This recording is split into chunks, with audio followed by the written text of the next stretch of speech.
In early 2020, my girlfriend and I were both feeling overwhelmed by our busy lives and desperately needed an escape.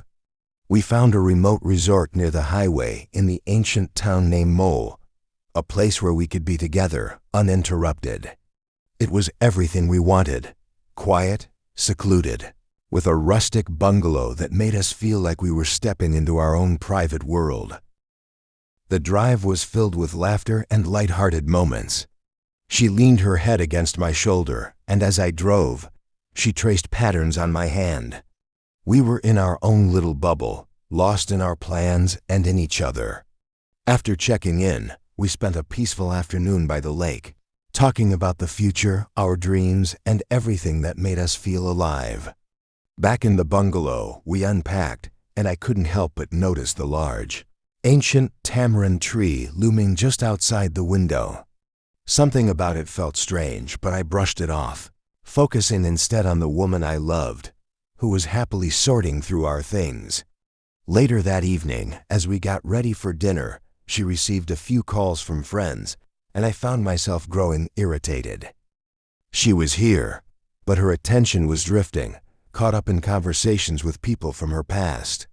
I managed to keep my frustration at bay and suggested we take a walk by the lake to clear our minds and reconnect.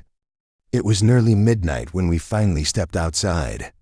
We strolled in silence, hand in hand, beneath a canopy of stars.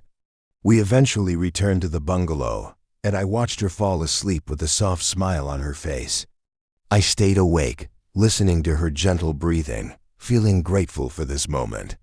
As I was finally drifting off, a strange noise brought me back to full alertness. Footsteps outside the bungalow, quick and heavy.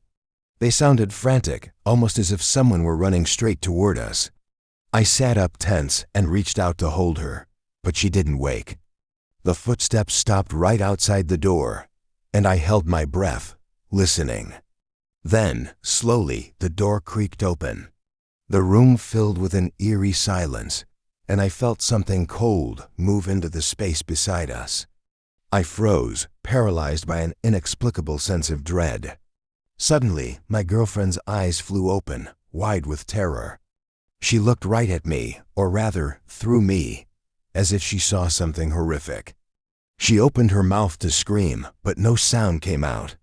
I tried to reach for her, but everything went black. The next thing I remember is waking up to police sirens and a room full of officers surrounding me.